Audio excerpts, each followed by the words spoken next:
Hello everybody and welcome back. My name's Anna Maria and today we're going to do some carving. Perhaps you've seen carvings before, carvings out of wood or stone, or maybe there's somebody that you know who does carving. Carving with wood and stone is a little bit more than we can do today and requires some special materials, but I thought it would be fun to carve things out of bars of soap. And to carve items out of bars of soap, you need some very simple materials that you can find in your kitchen. Spoons, plastic spoons work as well. Perhaps a knife, although I have to admit I prefer carving with spoons. And for fine details, I will use toothpicks. And it's as simple as that. Soap carvings are great because if the first one doesn't work out the way that you like, you throw it in the bathtub and use it and start again. When you do have a carving that you like, keep it someplace nice and dry and it can last a very long time. Here's a carving made by my husband almost 50 years ago when he was just a little boy. Let's get started. So as I said, all you need is to have a bar of soap. Some bars come as nice rectangles. Some of them are a little bit more shaped. Most of them have a brand name on the top. And the easiest way I find to start practicing with the carving and to feel how it is to carve away your soap is to simply take your spoon and scrape away that name. And you notice as I go, I'm working over the surface. I'll get lots of soap shavings. We'll talk about what you can do with those in just a little bit. And I'm not trying to gouge away large amounts of soap. I'm just scraping and scraping and scraping. So when you do this, you want to leave yourself a lot of time and do it in a very relaxed way. It's also something that you can set aside and come back to at a later time if you're not able to finish all in one sitting. Once I have the name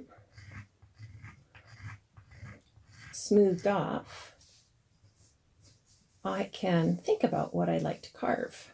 And I have a few samples here of different carvings that I've done or other people have done. And you can see that you can carve shapes,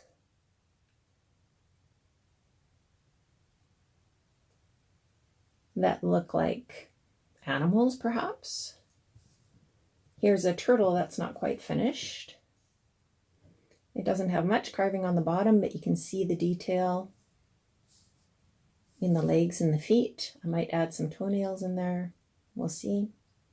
You can also do what's called a relief carving, where you're not trying to create an actual shape of an animal, but you're just carving the surface of the soap.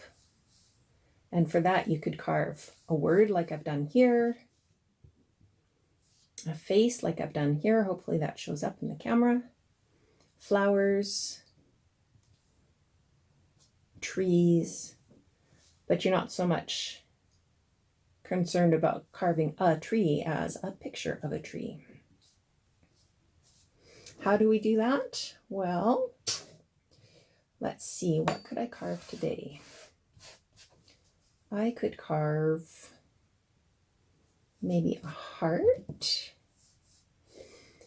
And the first thing I like to do is to decide what shape I need to carve out of my soap. So I take a toothpick and I draw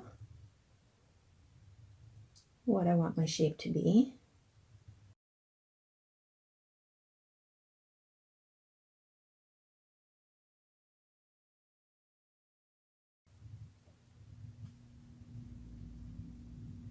And if I make a mistake, I can always rub away my line a bit and do a new one.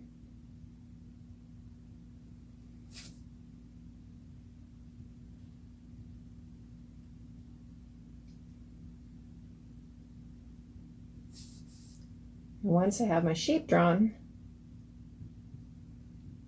then I carve away everything that is not part of that shape.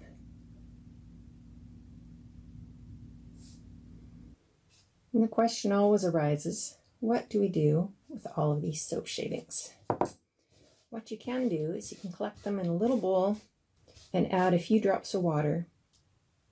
Mush your shavings together, add a few more drops of water, and pretty soon it will get the consistency of a lumpy clay or Play-Doh, and then you could make a snowman, you could make a baseball, you could make a puppet head. Who knows? So save your soap shavings as you do your carving and see what else you can make from your soap.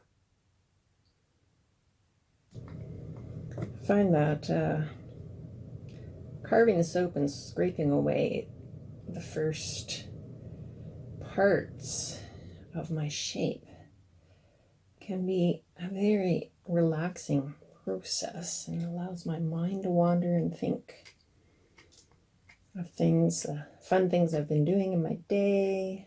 Sometimes I can work through some problems that I've encountered and find solutions to those problems.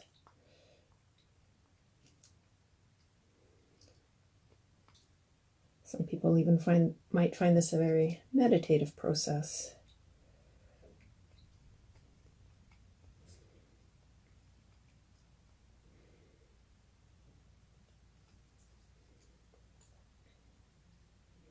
As you get closer to the lines that you drew, you want to be a bit slower and more careful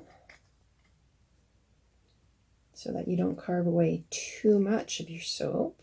It's very hard, if not impossible, to stick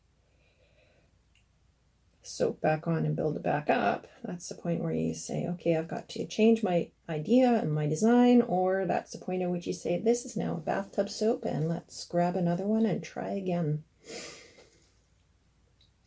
Artists often have moments like that where they go, well, maybe this isn't going to work anymore and maybe I just have to start over and try again.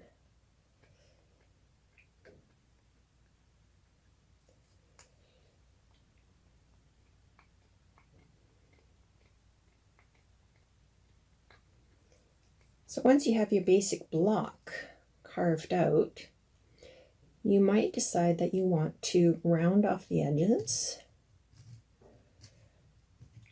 because, you know, this is a very square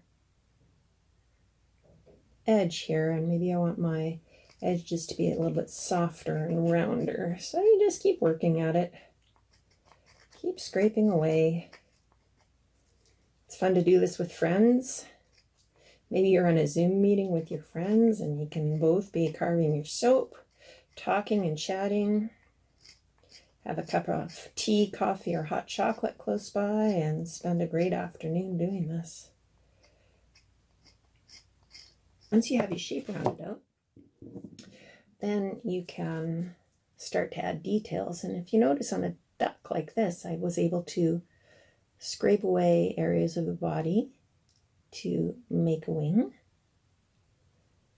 and carve in from the sides to make a skinnier neck. Put a little duck's beak on there. You can get super detailed with your carvings.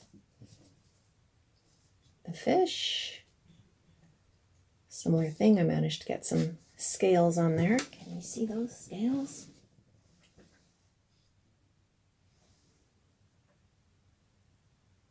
There we go. It's better in focus. You can see the fish scales that I carved in there with my toothpick. The tail. There's a top view of this.